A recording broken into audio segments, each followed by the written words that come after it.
Hi, my name is Louisa Hayes. I'm 28 years old, the founder of the educational technology platform Skilltree based in Seattle. But before the glass-walled office, the million-dollar investments, or the smiling magazine covers, I was the daughter my own parents abandoned at 16, leaving me with nothing but a crumpled note that said, "You'll understand someday." They left without a word, without a penny, without even a backward glance. 12 years later, after I had rebuilt my life from those ruins, they came back, saying that what happened back then was a lesson to make you stronger, and demanded that I share my success as if there had never been nights when I slept in a cold storage room. I didn't stay silent. I took them to court. But before I tell you what happened next, let me ask you something. Has anyone you trusted most ever walked away without saying goodbye? And where are you watching from, so I know I'm not alone? Thank you so much. That afternoon, I still remember the Tacoma sky gray as ash, drizzle misting over the asphalt, the damp smell rising from the grass behind the high school. My backpack was heavy, and all I could think about was the leftover cold cuts waiting for dinner and the biology test in the morning. When the number 42 bus stopped in front of the rental house, I noticed my father's silver pickup truck was gone. The living room window was wide open, the torn curtain fluttering in the wind. When I pushed the door open, a chill ran down my spine. The house was empty. The furniture was gone.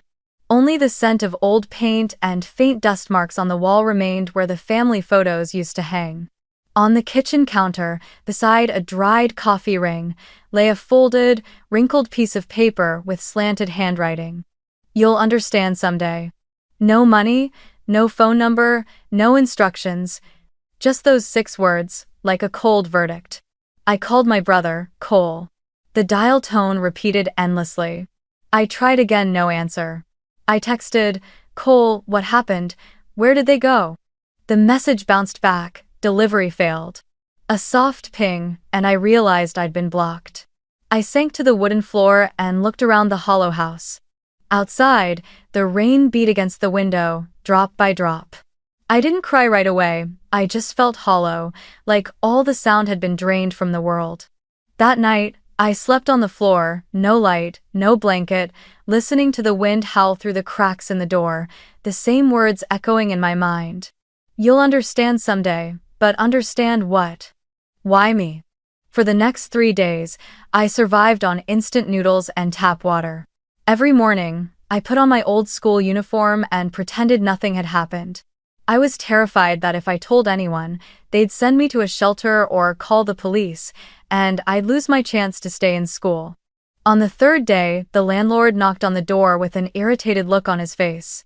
He held the lease agreement in his hand and said curtly that my parents had canceled the rental, moved to another state, and that I had 48 hours to leave.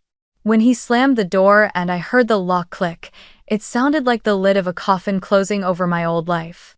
I stuffed my clothes, a few photos, and my journal into my backpack. That night, I wandered through the rainy streets, the wind cutting at my collar, thinking that if I just kept walking, maybe I'd find them somewhere, but there was no address to search for. I stopped at the Tacoma Public Library, remembering it was warm and had electricity. I sat in a corner for hours, reading to get through the night. When the library closed, I couldn't bring myself to go outside. I was afraid of the rain, the darkness, the sound of footsteps that didn't belong. I hid in the restroom until the lights went out, then slipped into the basement storage room where the old books were kept and curled up inside my thin jacket. That first night, I learned what absolute silence truly was. At dawn, I woke to the sound of books being wheeled and a man clearing his throat. It was Mr. Dean, the librarian, around 60 years old, with white hair and kind eyes that looked like they'd seen every kind of human exhaustion. I trembled, thinking he'd call the police, but he just looked at me for a long moment and sighed. "You don't need to explain," he said in a rough, gentle voice. "Just don't disappear from yourself." He quietly let me stay in the small storage room, telling me I could sleep there for a few nights. Each morning, I helped him wipe tables and organize books, and in return, he gave me a sandwich and a cup of hot cocoa. After a few days, he brought me an old Dell laptop with a few keys missing and taught me how to open email and look for jobs. "Learn how to write your name somewhere again," he said. That sentence stayed with me for a very long time. I started applying everywhere: convenience stores, dishwashing jobs, housekeeping, any place that might take me. Most turned me away because I was only 16 and had no guardian. One afternoon, while wiping a table near the library door, I overheard two women talking about a place called Marla's Diner that was looking for a kitchen assistant and paid in cash. I didn't think twice. I ran 3 blocks straight there. The diner was small, tucked between 2 old buildings, its sign flickering, the air thick with the smell of grease and coffee. Marla, a Cuban-American woman in her 50s, looked me up and down with a mix of suspicion and pity. I told her the truth. I need a job. I can wash dishes, mop floors, do anything. I just need somewhere to start. She stayed quiet for a moment, then nodded. "All right, cash every week. If anyone asks, you're my niece. Don't let anyone know your situation." And that's how I began working there, from afternoon until late at night, the clatter of dishes echoing like the quick, nervous beat of my own heart. I learned to wash plates in water so hot it burned my hands, to mop floors slick with oil, to smile at customers even when exhaustion blurred my vision. At night, I went back to the library, hiding in the book storage room. Some nights were so cold I laid my head on my backpack and whispered, "You'll understand someday," wondering if they were happy somewhere, if they ever thought of the daughter sleeping in a dusty basement. A week later, Mr. Dean found me asleep at a reading desk, too tired to sit upright.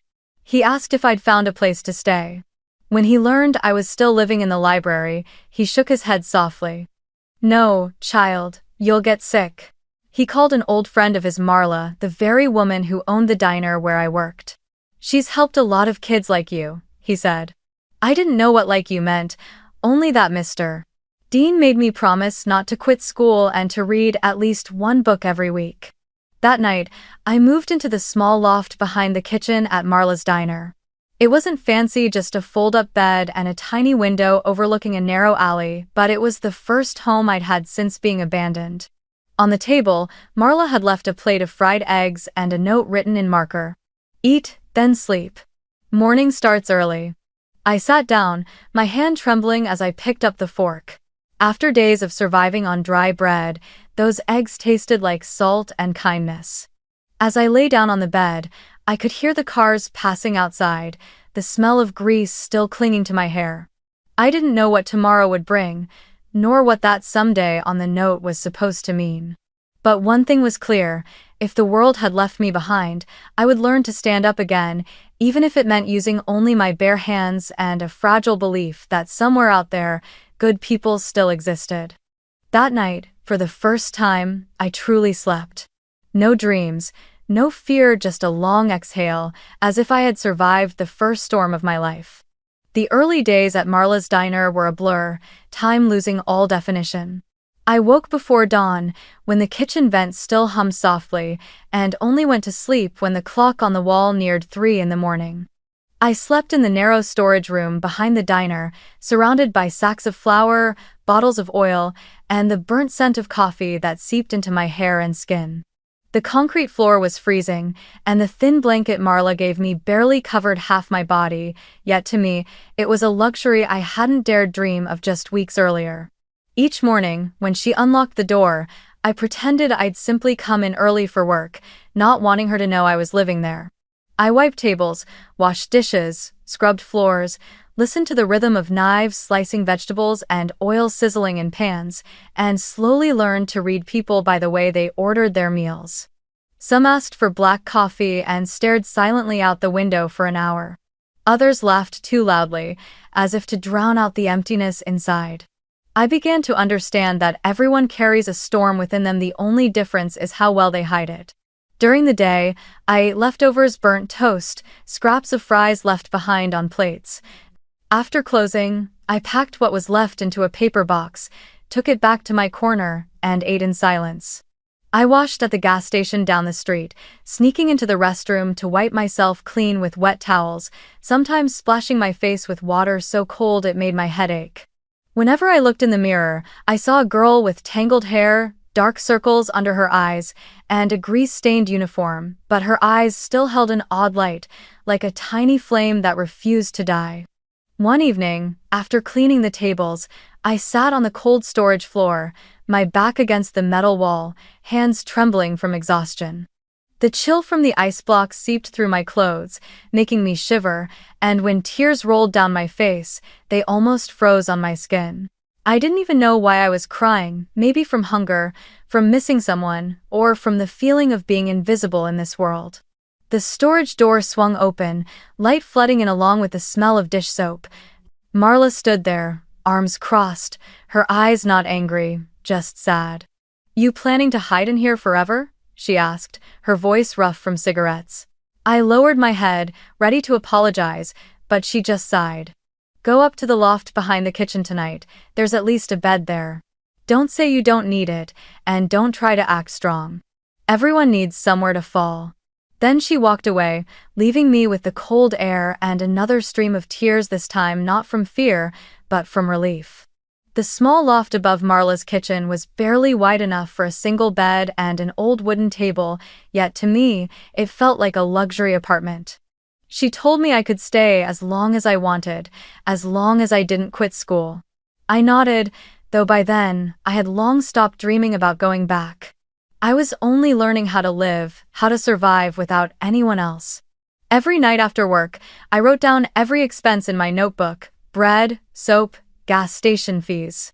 I made myself a 3-line rule: eat, shelter, learn. If one day I could add a 4th line: save, I would call that success. I named it the survival plan. Marla often sat with me after closing, pouring 2 cups of coffee and telling stories about her life. She had left home at 17, disowned by her family for choosing to become a chef instead of going to college. "They said I'd never amount to anything," she said, taking a sip of coffee.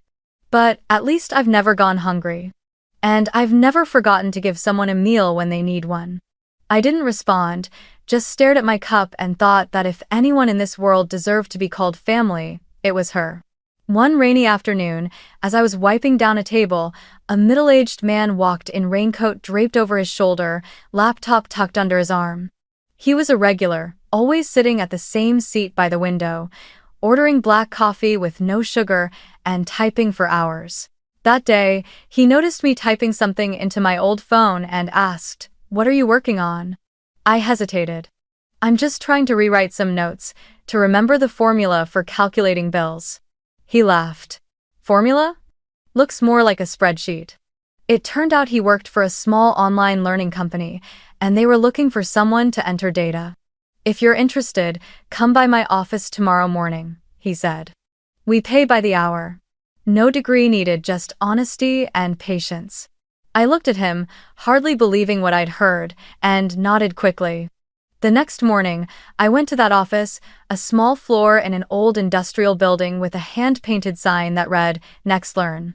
The job wasn't glamorous. I just had to enter student lists, check for typos, and send confirmation emails. But strangely, I loved it. Every name, every online course made me feel like I was opening the door to another world.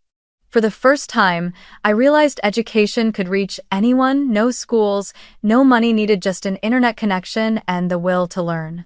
And somewhere deep inside me, a seed began to grow.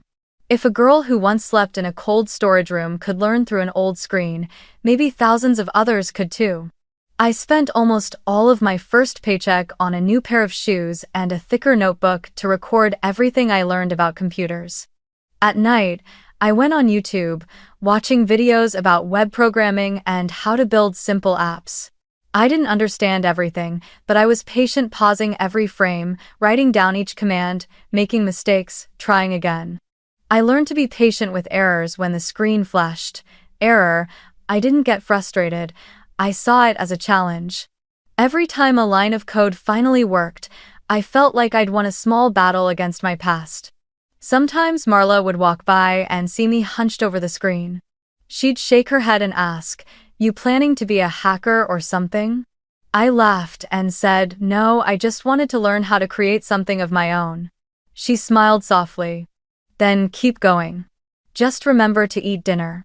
Maybe she never realized that those small, ordinary words were what pulled me back from the edge of despair. The following month, my data entry job got a raise. My supervisor was surprised when he noticed I had started automating parts of the spreadsheet using formulas I had taught myself. Who taught you that? He asked. I answered honestly, YouTube and failure. He laughed out loud and said that if I wanted to learn more, he could lend me the company's free course account. I almost trembled with joy. That night, I went back to the diner, opened my old laptop, saw the words "login successful," and cried. For the first time since the day I was abandoned, I cried for something good. From that moment, I set a rule for myself: learn one new skill every week, understand one new programming language every month. I didn't know where it would lead me, only that when my fingers tapped the keyboard, I was no longer the girl who had been left behind with that meaningless note. I was rewriting my own story, line by line, command by command. And when my first program displayed the words "Hello, world," I smiled in the middle of the night. Outside, the rain still pattered against the old tin roof, but this time, I didn't feel cold. I only felt warmth rising inside me, as if the future had just opened its door, quietly but firmly, right after that final period. When I turned 20, I packed the few things I owned: the old laptop Mr. Dean had given me, my worn-out notebook, and a small suitcase of clothes, and boarded a night bus to Seattle, the city people called the promised land for those who dream more than they have. I had no plan and no one waiting for me, only a fragile belief that if I worked hard enough, life wouldn't turn its back on me again. As the bus crossed the Tacoma Narrows Bridge, the yellow lights reflected off the water, and I saw my reflection in the window, thin, hollow-eyed, but with a new light in my gaze. The will to survive had turned into ambition. In my first days in Seattle, I rented a tiny room in the old Fremont district, where the paint peeled off the walls and the wooden floor creaked with every step. The rent was far higher than what I could afford, so I took a job making coffee at a Starbucks near downtown.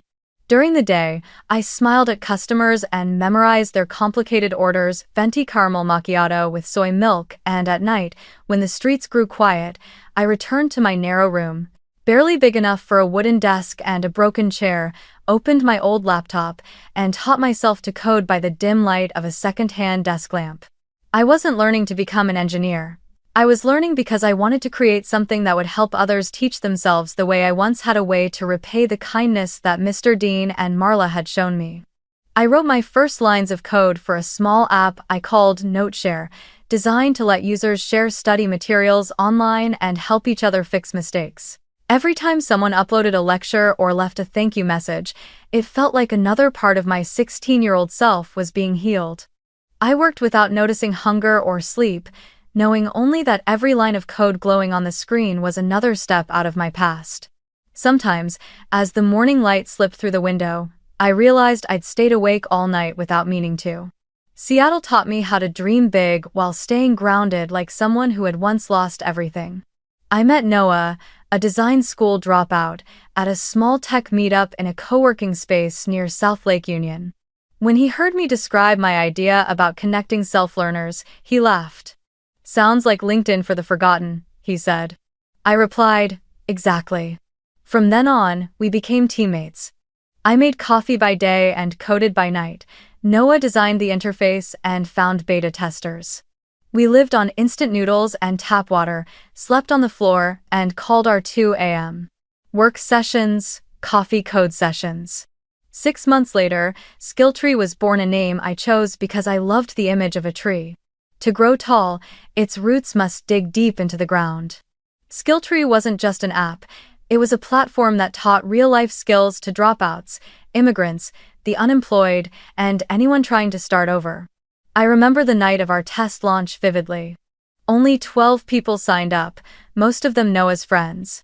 But when I read messages like, "Thank you, I just learned the first skill of my life," I knew I wasn't doing this for money. I was doing it for something bigger, for people like me who had once been abandoned, to give them a way out, a chance to rewrite their own story. Over the next 2 years, Skilltree slowly spread within the vocational learning community. We launched discussion forums and hosted free weekend online workshops. I lived on pasta and instant coffee, unpaid for 18 months, just to keep the server running. Noah used to joke, "If Skilltree fails, at least we'll have mastered one skill: survival." I laughed, but deep down, I knew failure wasn't an option, not after all those years of fighting to prove I wasn't the useless child my parents once said I was. By the time I turned 25, Skilltree caught the attention of a local education investment fund.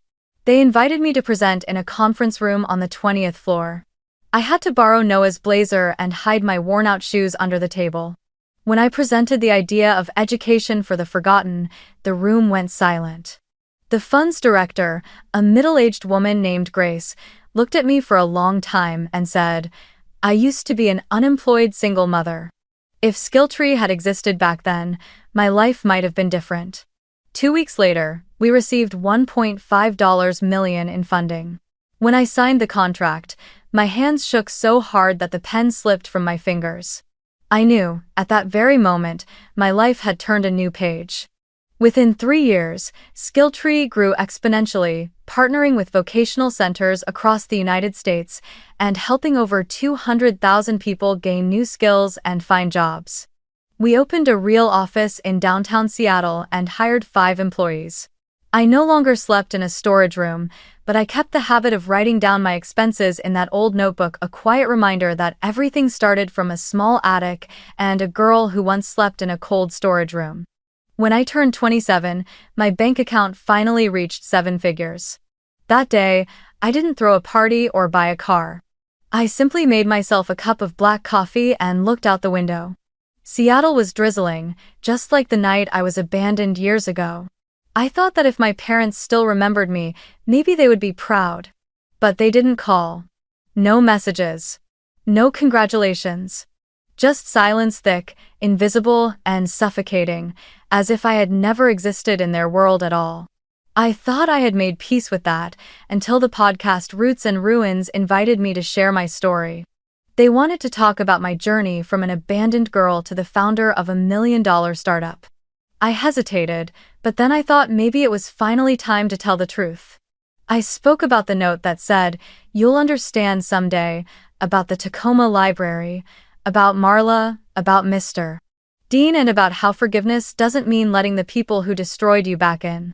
My voice trembled near the end, but the host only nodded and said, "Your story isn't about revenge, it's about rebirth." The podcast was released on an autumn morning. I expected only a few thousand listens, but within 4 days, it had surpassed 2 million. Thousands of messages poured in from people who had been rejected, survived abuse, or been cast out by their families. They said my story made them feel seen. I read every single one, tears streaming down my face.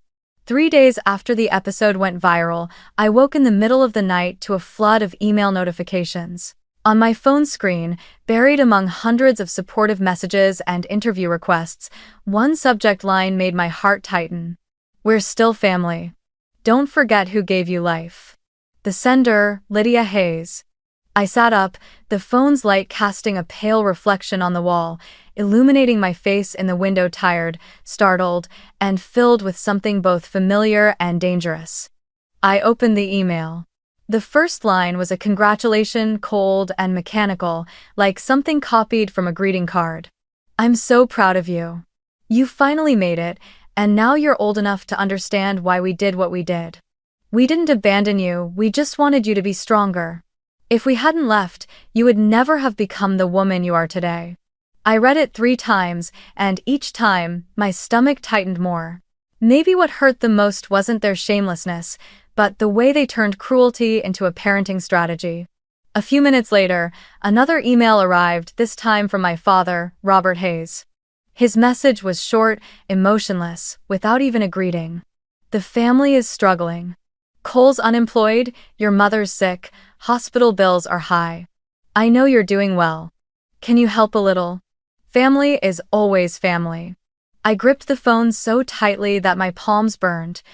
That phrase, family is always family, felt like a dull knife twisting through my memory. What family? The one that left me a note saying, "You'll understand someday," and disappeared in the night without a word? I didn't reply right away. I turned off my phone and sat still in the dark, listening to the rain against the window. But then the anger rose, not loud or explosive, but deep and cold. I opened my laptop and typed the first words that came to mind, my hands trembling so hard I almost dropped the keyboard. No money, no parents, only the truth. I hit send without reading it again. That was it. Short, clear, no more words needed. I thought that would be the end of it. But I had underestimated the cruelty of people who once taught me that silence is respect. The next day, they began sending email after email, long, self-righteous lectures disguised as family letters. My mother listed every act of care she'd ever done for me. Who fed you? Who took you to school? Who taught you to read? Have you forgotten? My father wrote about blood obligations, insisting that no one succeeds without the people who gave them life. I didn't reply, but each sentence felt like a needle piercing an old wound that had never truly healed. Then, on a Monday morning, everything got worse. A coworker called me, her voice urgent. "Louisa, you need to check Facebook. Something's happened." I opened it, and for a moment, I couldn't believe what I was seeing. A post from Lydia Hayes' account, showing a photo of me at 16, wet hair, swollen eyes from crying, spliced next to the Skilltree logo. The caption read, "My daughter, Louisa Hayes, is exploiting her family's story to promote her company. Her father and I never abandoned her. Everything she says is fabricated." The post spread like wildfire. Hundreds of comments appeared, some defending me, others doubting me, many calling me an ungrateful child. I froze. That photo could only have been taken the night they left, when I discovered the empty house. They had kept it all these years only to use it now, as evidence against me. I felt stripped bare in front of a crowd, exposed and powerless. Within hours, a local news outlet picked up the post, running a headline: "Young CEO accused of fabricating family trauma for publicity." My inbox exploded. Investors sent messages asking, "Louisa, what's going on? We need clarification." I called an emergency meeting with the communications team, my voice trembling so badly I had to drink 3 glasses of water before I could speak. Noah looked at me, his eyes full of both anger and concern. "We'll handle it," he said. "But Louisa, they're not after money, they want to destroy you." And he was right. I knew exactly what my parents were doing. Since they couldn't reach me emotionally, they chose to attack publicly, to drag me down in front of the world. They knew my reputation was built with everything I had left to give, so they struck right where it hurt most. That night, I couldn't sleep. I reread every email they had sent, every post, every cruel comment. I kept wondering how many people believed them, how many thought I was really a fraud. For a brief, weak moment, I hovered over the delete account button. But I stopped. If I stayed silent, it would mean letting them rewrite my story again. And I couldn't let that happen. The next morning, I called Sarah Miller, a well-known attorney specializing in defamation and media harassment. When I finished explaining everything, she stayed silent for a long moment before saying, "Louisa, what they're doing crosses legal boundaries. We'll fight back, not with emotion, but with the law." Sarah asked me to meet her at her office, a glass building overlooking Elliott Bay. When I arrived, she was wearing a black suit, her hair neatly tied, her voice calm but firm. "I need everything," she said. "Emails, messages, photos, every piece of evidence." I nodded, opening my laptop, my hands still trembling, but my eyes had changed. I was no longer the 16-year-old girl left behind with a note. I was Louisa Hayes, and this time, I wasn't running. Sarah guided me through writing a complete timeline of events, from age 16 to the present. When I told her about the Tacoma Library and Mr. Dean, she paused, then said, "I think this isn't just a lawsuit, it's proof that the truth doesn't need anyone's permission to exist." Her words left me quiet for a long while. I realized that this time, I wasn't just confronting the past, I was defending the present I had spent my youth building. A few days later, the official lawsuit was filed. I signed my name under plaintiff, gripping the pen so tightly my fingertips turned white. As the ink dried on the paper, it felt like sealing the beginning of a new era, one where the truth no longer lived only in my memory, but in the records of a court of law. Outside, Seattle was still raining. But this time, each drop against the glass sounded like a countdown to the moment I would finally face my ghosts, not with tears, but with reason. 3 weeks after the filing, I thought things would finally calm down. Sarah advised me to stay away from the media, to focus on work, and to keep my mind steady. I tried. I went back to the office, attended project meetings, and pretended life was normal, even though a quiet storm still brewed inside me. But one May afternoon, when I returned to my apartment on the 17th floor, I froze at the door. Someone had taped a photo of me taken from afar, clearly without my knowledge, as I was leaving the office. Below it, written in red marker, were the words, "Family never gives up." I stared at the photo for a long time, my heartbeat so loud it echoed in my ears. It wasn't just a threat, it was an invasion, a feeling that the past had somehow found its way back to the doorstep. I thought I had locked for good. I called building security. They took the paper down immediately and checked the surveillance cameras, but no one suspicious appeared. I called the police. 2 young officers showed up, took notes half-heartedly, and looked at me as if I were overreacting. "Probably just a prank, Miss Hayes," one of them said. "We'll file a report, but there's nothing to worry about. No one got hurt, right?" I forced a smile and said, "No," but even after they left, my hands wouldn't stop shaking. That night, I called Sarah and told her everything. She was quiet for a few seconds, then said softly, "Don't underestimate this. When people lose control, they often try to reclaim it through intimidation. Keep the photo. I'll add it to the case file." I followed her advice, placed the photo in an envelope, wrote the date neatly on the front, and locked it in a drawer. But from that night on, my apartment no longer felt safe. Every knock on the door, every footstep in the hallway made me flinch. A few days later, that fear became real. A woman in her 40s appeared in the company lobby, well-dressed, her voice gentle as she spoke to the receptionist. "I'm a close friend of Louisa's mother. I flew in from Oregon. Her mother is very ill and wants to see her one last time." Hearing the name Lydia over the intercom pulled me straight back to being 16. I walked out, trying to stay composed. The woman smiled kindly, her eyes glistening, and placed a small envelope in my hand. "Lydia asked me to bring this," she said. "She says she doesn't have much time left." I didn't open the envelope there, I just looked straight into her eyes. "You said my mother is very sick." "Yes," she nodded, hesitating slightly. "Pancreatic cancer. Final stage. She only wants forgiveness." "Which hospital does she work with?" I asked quietly. Her eyes flickered, and she changed the subject. That was enough. After she left, I called the hospital where they'd once used our old family insurance. The person on the line confirmed there was no patient named Lydia Hayes in their system.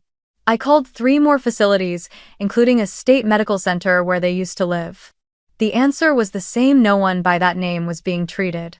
My breath caught, my chest felt like stone. Inside, the envelope was a small card with a printed cross and a handwritten message.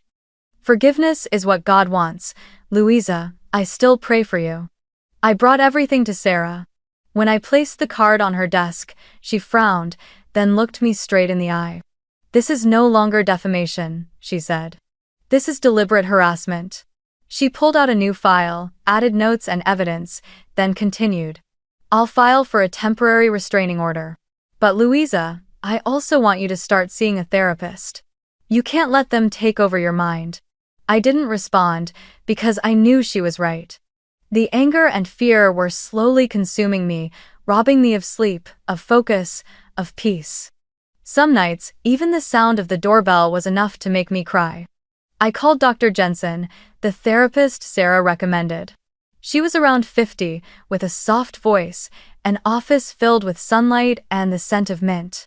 During our first session, I told her everything from the night I was abandoned, to the photo taped to my door, to the woman who claimed to be my mother's friend. When I finished, she didn't interrupt or rush to respond. She just sat quietly for a while before asking gently, "If they really were sick, what would you do?" I hesitated. "I don't know," I said. "Maybe I'd still be afraid of them." She nodded.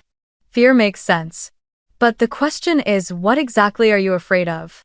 In the sessions that followed, I began to see what I'd spent years avoiding. I wasn't just afraid of being hurt by them again.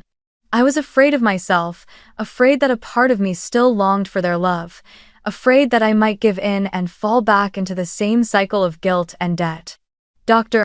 Jensen rested her hand on my file and said, "They don't want reconciliation, Louisa.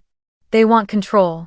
When you stop being the child they can dominate, they'll try to pull you back using guilt, pity, and fear. That's not love, it's manipulation." Her words left me frozen. For years, I had told myself they left because they were tired, or struggling, or trapped by circumstances, reasons I could forgive. But now, everything was clear. They hadn't left to teach me strength. They had left to teach me dependence, to make sure I'd believe I had no worth without them. And now, when I finally had everything they said I'd never achieve, they came back for one reason only: to see if I'd still kneel the way I once did. I left the therapist's office that afternoon under a gray Seattle sky, the drizzle thin and mist-like. I looked up at the clouds, feeling both heavy and light at once. For the first time in years, I understood what it meant to know without hurting.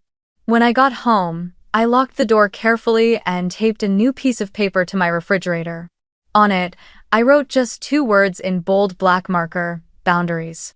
The next day, Sarah called to tell me the court had approved a temporary restraining order for 60 days.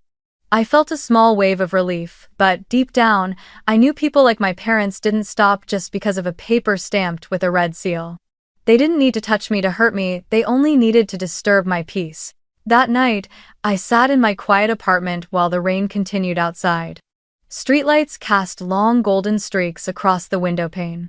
I opened my laptop, stared at the blank screen, and typed a few words. "I am no longer the child in the note." I wasn't sure why I wrote it, but seeing those words appear on the screen made it easier to breathe.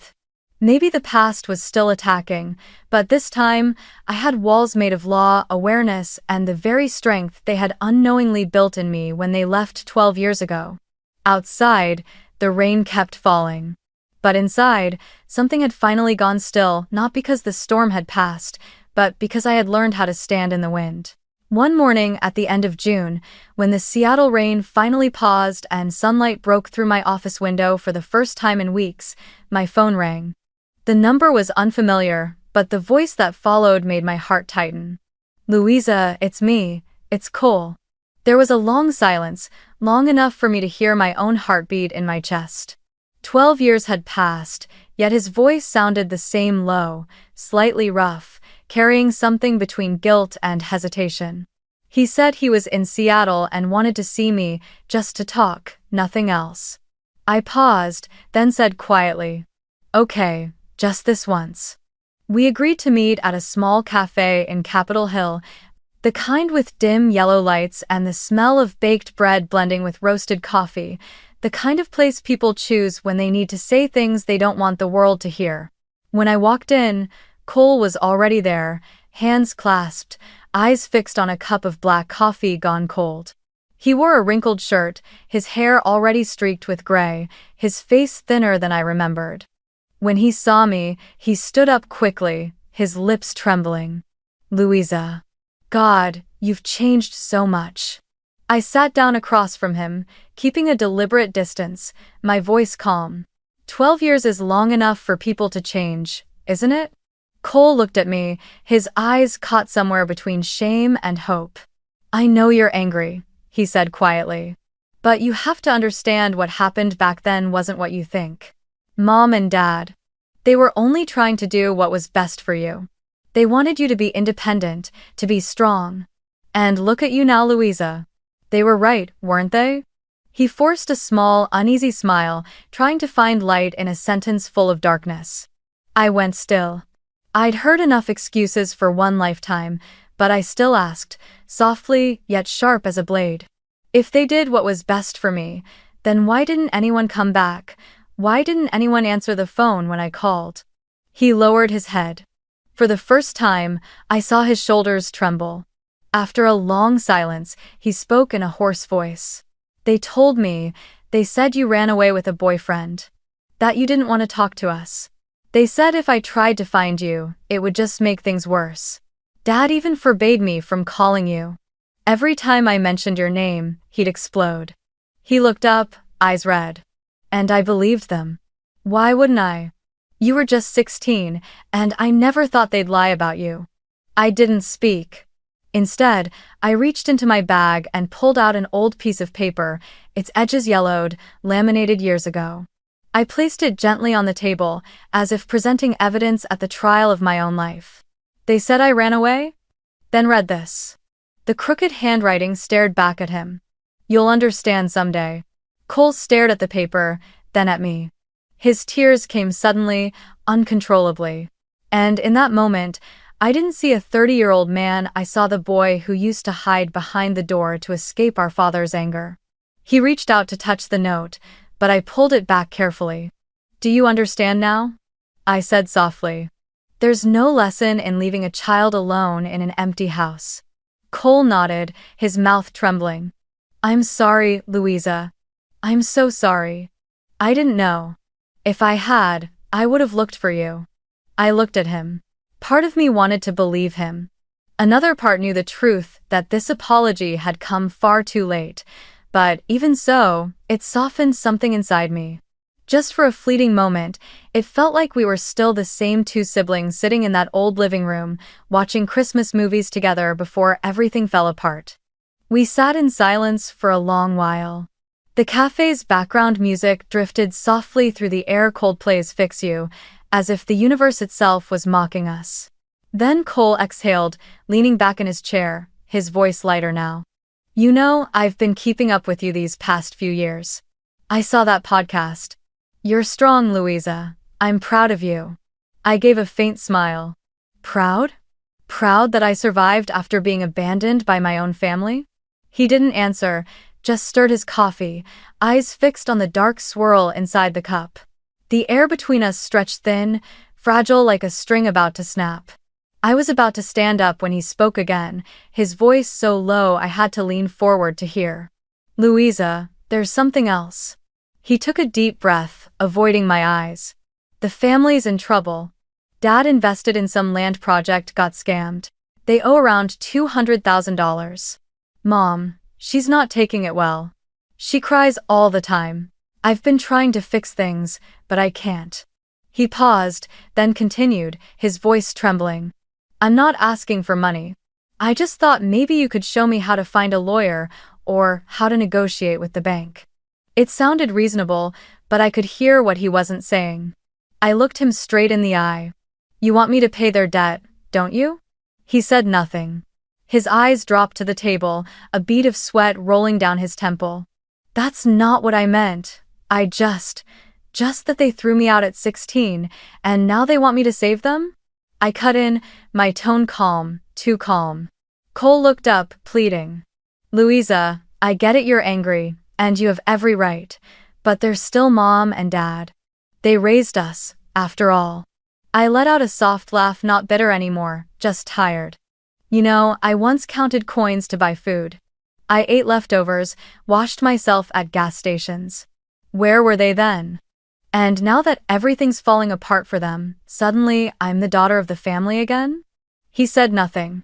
The cafe seemed to go silent, only the faint hum of the coffee grinder filling the space. I looked at him one last time, my voice low and steady. You were the one person I thought would come for me. You didn't. I understand you were scared, manipulated, lied to, but if you came here today for money, don't call it family. Cole bowed his head, his hands clenched together. I'm sorry, he whispered. I just don't know what else to do. I stood up, leaving a few bills on the table to cover my coffee. I said as I turned to leave, the night they left me, I waited for someone to come back. You didn't. And now I don't wait anymore. As I stepped out of the cafe, the Seattle wind hit me cold and dry, carrying the faint smell of old rain still clinging to the pavement. I stopped and caught my reflection in the glass window. Behind me, Cole was still sitting there, his head bowed, his shoulders heavy, as if he were carrying the weight of a family already dead. I didn't feel triumphant, I only felt a quiet kind of sadness. The kind that doesn't come with tears, just the realization that sometimes, blood isn't a bond. It's a chain. And today, I had finally taken it off. The next afternoon, while I was in a small meeting room next to the company kitchen, my phone rang. The voice on the other end was sharp, clipped, and dry like a pre-written court notice. This is the attorney representing the Hayes family. If you don't remove your podcast and issue a public apology within 72 hours, we will file a lawsuit against you for defamation, damage to reputation, and intentional emotional distress. I asked for her name, the law firm, and her bar number. She rattled them off quickly, quoting sections from Washington State's Civil Code as if to intimidate me. I calmly replied that all legal correspondence should go through my counsel, then hung up. But the anger I thought I had buried surfaced again, rising slowly, heavy, like an anchor being dragged up from dark water. I immediately forwarded everything to Sarah. 30 minutes later, she called back, her voice sharp and precise, like the edge of a blade. I checked, she said. That woman is a real lawyer, but she has no record of representing Lydia or Robert. This is a scare tactic, a pressure move through media. It's baseless and dirty. We'll respond formally, in writing, demanding that all communication go through me. And we'll require written proof of representation. If they can't produce it, it's harassment pure and simple. I exhaled slowly, looking down at my hands resting on the wooden table. Inside me, the first crack in my calm had begun to spread. That afternoon, my mother's Facebook page appeared again, pushed to the top of my feed by the algorithm. Her cover photo was a Bible verse, and her profile picture had been changed to an old image of her holding me as a child. The latest post read, "My daughter, Louisa, is going through a mental health crisis due to work stress and false memories. Please, I ask everyone to pray for her. Don't attack her anymore. She doesn't know what she's doing." Beneath it were hundreds of prayer emojis, pity-filled comments pouring in like hail. Poor Louisa. I hope she finds her way back to the truth. May God heal her. I sat frozen in front of the screen. This time, they hadn't just called me a liar, they had labeled my entire memory as madness, denied the very reality I had lived and survived, day after day.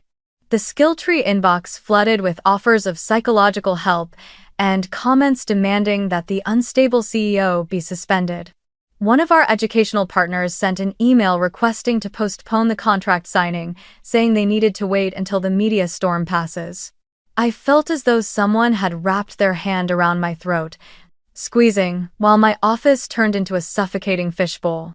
That night, when everyone had gone home, only the hum of the ventilation system and the glow of late lights filled the room. I stood by the tall window of the office, looking down at the wet streets below. Seattle's rain had stopped, but the air still felt heavy, as if another storm was waiting to break. I was saving evidence of the post, taking screenshots of the URL and timestamps to send to Sarah, when a sharp, metallic crack tore through the air, a deafening crash that rang like a church bell. The window shattered into a web of cracks, and a brick slammed into the edge of the conference table. Beside it lay a folded piece of paper with large, jagged black letters, "Family is forever." How? I stumbled back instinctively, my heartbeat stuttering, ears ringing. Shards of glass scattered around my shoes, glittering like salt in the lamplight. I called security, then 911, then Sarah. Noah came running from the design room, eyes wide, lips pressed tight, his hand gripping my shoulder as if to check that I was still real, still breathing, still alive. The police arrived, cordoned off the area, asked the usual questions. They looked around, then shook their heads. No street camera across the road, hard to identify the suspect, could be random vandalism. I let out a bitter laugh. There was no room left for fear anymore, only exhaustion and the hollow ache of disbelief. I handed them the paper, pointed to the words, "Family is forever," and said slowly, "Random? Really?" They didn't answer. They just took notes and promised to increase patrols. I sat down, placed my hands on my knees to steady myself, and called Sarah on FaceTime, my voice hoarse. They just threw a brick into the office. Sarah told me to take a deep breath and look straight into the camera. "Listen to me, Louisa. This is an escalation, defamation, then legal intimidation, then fabricated mental illness, and now property violence. We're adding this to the petition for a permanent restraining order. I also want to file a defamation suit with damages, and if this continues, we'll consider an IIED claim, intentional infliction of emotional distress. But more than that, you need to stay safe. Go home with someone, change your schedule, disable location sharing, and don't walk alone at night." I nodded, staring at the cracked glass, thinking of that old note, "You'll understand someday," and realizing that those words once chained me, but today, words had become my liberation treaty. That night, after the staff finished cleaning the broken glass and boarding up the shattered window, I called an emergency meeting. I told everyone plainly, tonight's incident was aimed at me, not at any of you.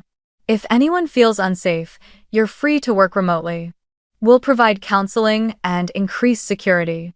Noah sat beside me, his hand resting lightly on the table to keep it from trembling. A young employee hesitated before asking, "Are you okay?" I didn't say "I'm fine," I told the truth. "I'm scared, but I won't retract the truth. Not today.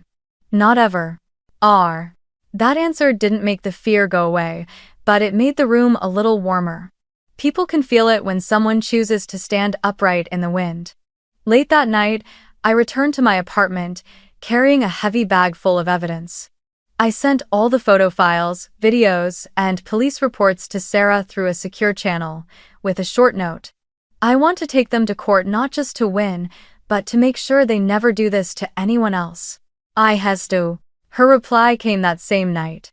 "Tomorrow morning, 8 a.m., we'll file the official complaint for defamation and request a permanent restraining order per statute. I'll also send a demand letter requiring removal of all false posts within 24 hours, otherwise, we'll seek injunctive relief." I read every word slowly, feeling as if I were laying the first stone of a bridge rising out of the old swamp. I knew the road ahead would be long, loud, and exhausting. But I also knew that every version of me, the 16-year-old in the library basement, the dishwasher in the cold kitchen, the founder with trembling hands signing her first contract, was standing beside me now, pushing the same door open together. Before going to bed, I checked my phone and saw dozens more messages saying, "Praying for Louisa," a few anonymous emails telling me to get treatment, and vague threats repeating the same line. "Family is something you can't abandon." I turned off all notifications and placed the phone face down. In the dark, Seattle's rain began again, soft and rhythmic like an old song. I suddenly remembered that night when I was 16, hiding in the library, telling myself, just get through tonight. I hadn't realized that getting through tonight wouldn't just happen once, but over and over, night after night, until it became a way of life. I pulled the blanket over my shoulders and whispered to myself, tonight is no different, and tomorrow, I'll walk into that courtroom. Not with a heart that seeks revenge, but with a simpler will to put an end to the lies. On the day of the hearing, the Seattle sky was heavy and gray, as if even the clouds were holding their breath for the verdict. I arrived early with Sarah and our legal team, sitting in the car as the King County Courthouse came into view through a thin veil of fog. The glass facade reflected a crowd of reporters already gathered, cameras, microphones, banners from morning shows, all pointing towards someone they didn't truly know, but believed was a story worth hearing. When I stepped out of the car, the flashes came like lightning, so bright I had to squint. Someone shouted, "Louisa, do you regret suing your own parents?" I didn't answer. I just tightened my grip on Sarah's hand and walked quickly inside. The hallway smelled like old wood, paper, and cold coffee. It reminded me of the Tacoma Library where I once hid behind the shelves to sleep. The only difference was that this time, I wasn't hiding anymore. The courtroom was packed. The gallery behind me was filled with reporters, bloggers, and curious onlookers. Among them were a few Skilltree alumni holding small signs that read, "We stand with Louisa." Across the aisle sat my parents, dressed neatly, as if preparing for a television interview. My mother wore a beige dress, a cross at her neck, her eyes carefully trained to glisten on cue. My father sat with his arms crossed, his silver hair making him look almost gentle almost. It was a carefully constructed gentleness. Between them sat Cole, his head bowed, not looking my way. I could see his hands clenched tightly together, his knuckles pale white. The trial began with our side's opening statement. Sarah rose, her voice low and steady, clear enough that she didn't need a microphone. "Your Honor, this is not merely a case of defamation and harassment. This is the story of a woman who was abandoned at 16, had her reputation destroyed as an adult, and is now being subjected to a coordinated smear campaign by the very people who brought her into this world." She raised a hand, signaling the technician to bring up the first slide on the large screen. The image that appeared was the note, "You'll understand someday." Then came photos of the empty house from that night, the landlord's written statement, and finally, a series of emails, social media posts, and security footage showing the stranger taping my picture to my door. Sarah walked the court through each exhibit, her voice precise and unwavering, peeling back the layers of deceit one by one. "This is not imagination," she said. "This is documented reality, dated, witnessed, and verified." And when confronted with the truth, instead of remorse, they called her delusional. The courtroom went silent. I glanced around and noticed a young female reporter quietly wiping her eyes. When it was the defense's turn, my father stood. His tone tried to sound